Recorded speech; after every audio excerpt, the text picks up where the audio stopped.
In this episode, we explore Isabella and enjoy a snorkel tour, but we face an unpleasant surprise just before our Pacific crossing.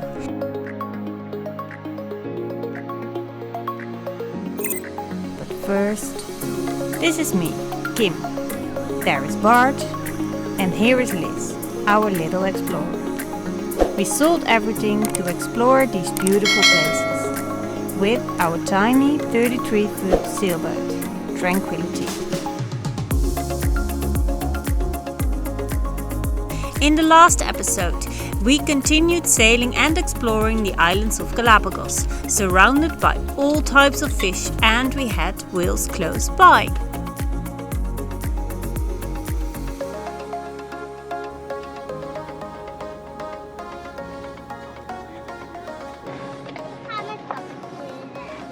Exciting day, Kim. An exciting day. A tour in Isabella. We are going on a snorkel tour to the tunnels, lava tunnels. And we're gonna see the blue-footed boobies. Yes, and hopefully seahorses. I have a new aim. So toucan no, now seahorses yes. Here at Isabella we can use our dinghy because the sea lions surprisingly will not jump in. Kim is gonna film how I gracefully board the dinghy. Deze weer wat nog, kijk. Is it, Liz? Oké. Here's Daddy. If you use your own dinghy, you have to wear your life vest.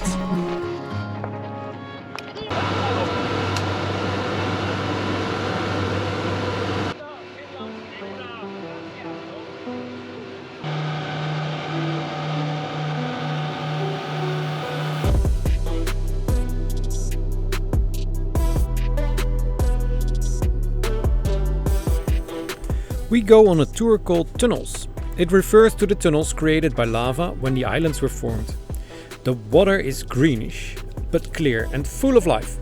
We get to swim with lots of gigantic sea turtles, colorful fish, stingrays and big seahorses.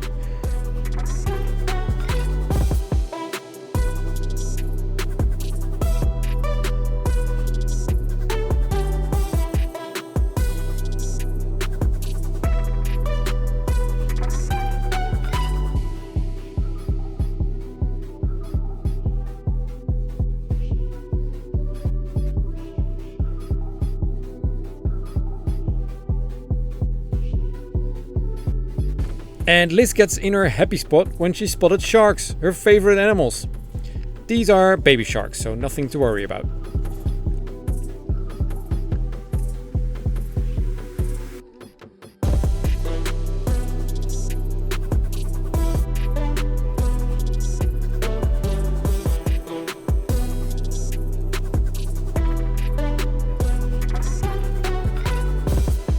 We move along by boat, and the captain maneuvers us through this surrealistic area, a labyrinth of waterways, the edges of razor-sharp black rock.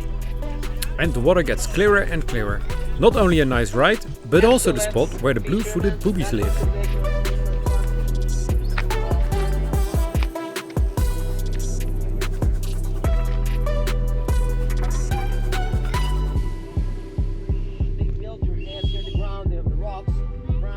They only live on Galapagos. They are called blue-footed boobies because, well, their feet are turquoise blue. There are also red-footed boobies and regular boobies. It is their diet which gives them the color. Sardines for the blue-footed ones and shrimp for the red ones. We get a chance to see how the males try to impress the ladies by dancing.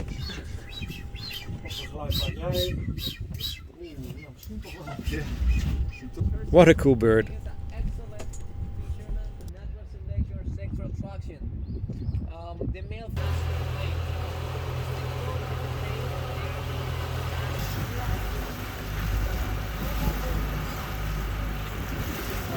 We just got back to our boat and I saw the bilge pump with a big pile of water.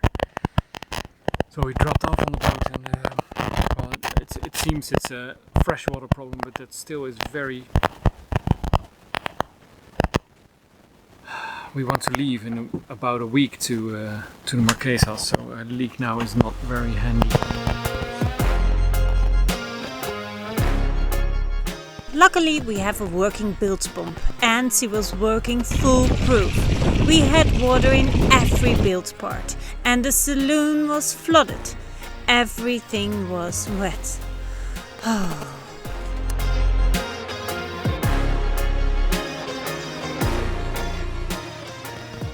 So our flexible water tank is broken and it has, well, it's something with seams on this boat. It has a leakage on the seam, so I don't think we can fix that one, or at least not sustainable enough. We kept the old one that was also had a small leakage and we taped it, and it worked quite well when we didn't have a water maker yet. But yeah, now we have to check if it's not leaking as well.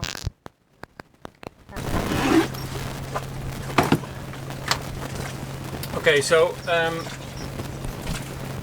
we still had our old flexible water tank, and we just tested it if it was leak free. So well, we really are happy with our friends from Samadhi who helped us out, because they had well, big water tanks, and we could fill this one up. We put a very big extra tape on the duct tape that's still on there. So just to know, we changed this one while it was in good condition for a new one, because we thought this one was leaking in Suriname, but that was not true. It wasn't leaking. So we used this one for a very long time to fill up our water tanks, and now with the new one the leak is on a very shitty location, but we tried this tape as well. So now this one is going to dry, and in 2 days from now we're gonna try it out if it's still leak free, and then we keep this one as a spare and we're gonna use this one. Hopefully it all works out. The next day we moved to Santa Cruz. Okay, so we have got an interesting anchorage here at Santa Cruz. The anchorage is not protected, but the prevailing winds are not very strong. So all the boats are with their nose into the wind, and that's actually pretty good, because that's also on the swell. So the boat doesn't roll but only rock, and that's okay. But if the wind stops, the boats will slide sidewards and will start rolling, mostly during the night. So everybody around us has a stern anchor extra, so to keep the boat in the same direction. So we are going to put a stern anchor. We've never done it before. In theory, I will be driving the boat backwards and Kim will let out more chain on the anchor. It's not that deep here, so we'll go like until 45 meters of anchor chain. I'll be in the back and I'll drop our stern anchor, and then Kim will haul in some 15 or 20 meter of chain. So we'll have 30 meters in the front and 20 meters in the back. And that's it.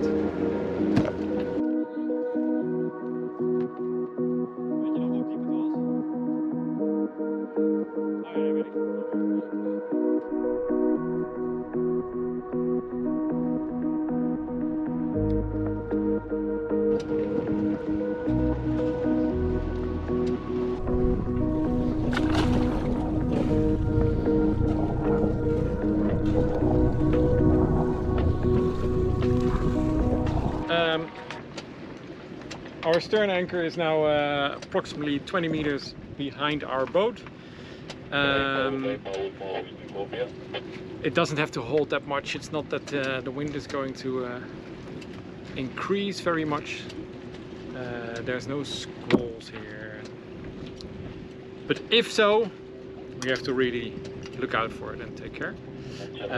But then it's easy to haul in the forward anchor and let out more scope on the stern anchor. So that's it, and now we're gonna find out what is nice, if we have to give the boat a little bit of movement, because now I already feel that the boat wants to go somewhere and then they pull. So yeah, let's see how it goes. And that was all we filmed in Santa Cruz. We have been busy, very busy with fixing our water tank, because we did not want to delay our departure. This weather window for the Pacific crossing was ours to take. After 3 days in Santa Cruz, it's time for us to set sail to French Polynesia. We didn't explore much in Santa Cruz. The only thing we did was fixing the leaking flexible water tank we have, which hopefully will stay fixed, and groceries. Provisioning again, mainly fresh food. And now we're ready. There is a little bit of wind. Sea's a little choppy, and it's going to be challenging to get out of this anchorage because we have a stern anchor and the wind is coming from the back. So Side. Oh, from the side. So it's going to be a tricky one. But and then we cannot leave yet. We have to wait for an exit inspection. Our agent told us it will only take them 10 minutes, but all the other boats we know who left today had an inspection of more than an hour. So hopefully we will not be that much delayed. First things first, making sure we can leave. It only took them 8 minutes, but they checked the inside. We're leaving. It's a bit exciting because we have to get the stern anchor as well, and it's digged in very deep, and there's a boat anchored close by. So first we're gonna haul in the bow anchor and leave the stern anchor with a very long line, and then we're gonna haul in the stern anchor, which we're gonna make a bow anchor, and then we go by bow to it and attach it to the cleat when it's very short line, and hopefully we can run over the anchor and get it out of the ground. Fingers crossed.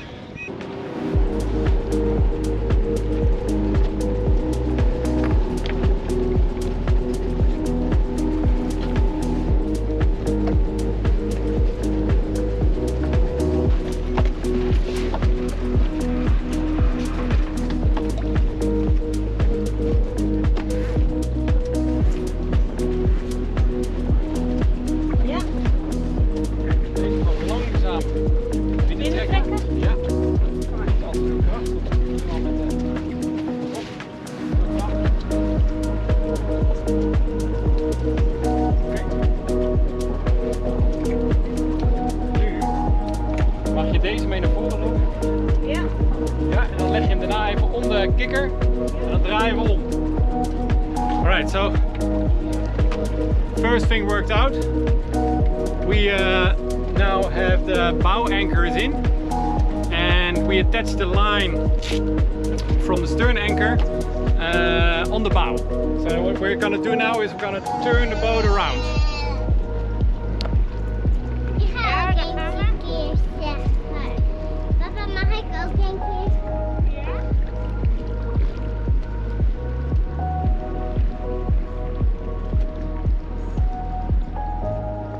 Dan moet je hem weer van de kikker loshalen en dan binnenhalen, zodat je hem daarna weer kan beleggen.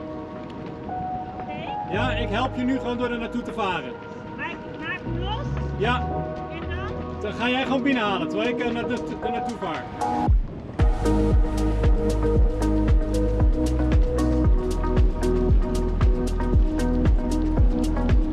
Nu vast wel liggen. Heel vast.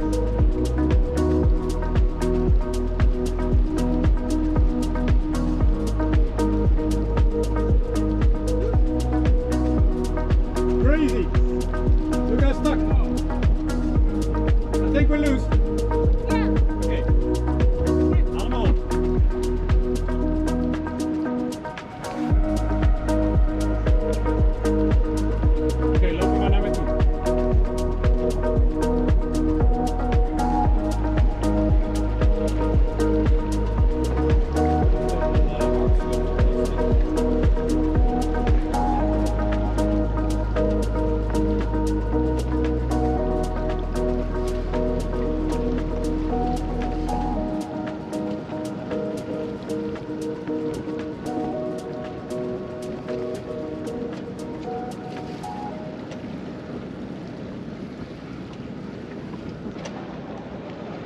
Yeah. Wat jij die? So, we have a little problem with the anchor. It is completely bent.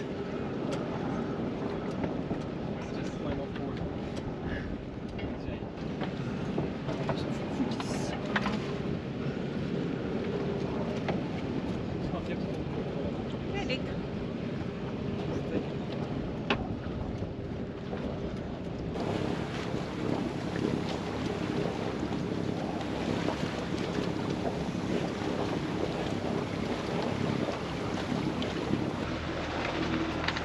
Beetje toevallig van mijn telefoon.